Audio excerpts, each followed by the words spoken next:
Tomorrow will mark day 3 of the federal government shutdown, and now the White House is warning it could fire thousands of federal workers as soon as this week. Democrats and Republicans are putting the blame on each other. Eyewitness News reporter Rob Hayes joining us in studio with the latest on this. Rob? Yeah, neither side seems to be blinking right now. In fact, the Trump administration is doubling down, saying thousands of workers may be permanently fired and that they would come from what the president called Democrat agencies.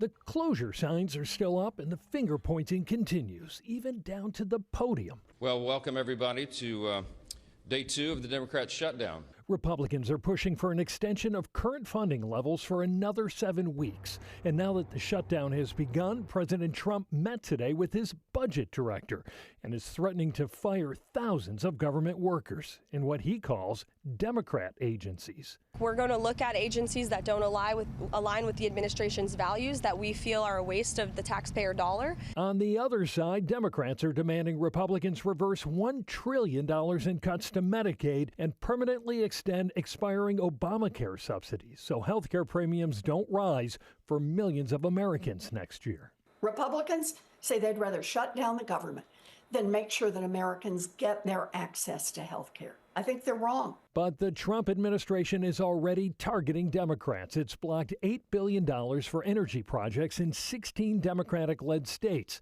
and froze another $18 billion in spending for New York City, home to Democratic leaders Chuck Schumer and Hakeem Jeffries. We've never seen anything like this in terms of the pain that has been inflicted on the American people by Republicans. Who Americans blame for the shutdown coming to light. The latest Washington Post poll shows 47% point the finger at Republicans and President Trump.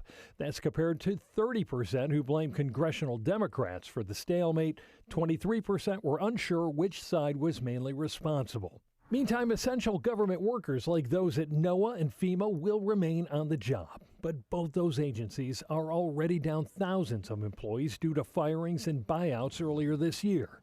Emergency services experts say that sets the stage for potentially dangerous situations. What happens if we have another hurricane outbreak and some wildfires in the West, severe drought in the Midwest? All of a sudden, you're stretching that workforce so very thin. Now, more than 750,000 federal workers are furloughed right now. They will eventually get paid, but it could be weeks or even months before that happens. No votes are expected today because of the Yom Kippur holiday.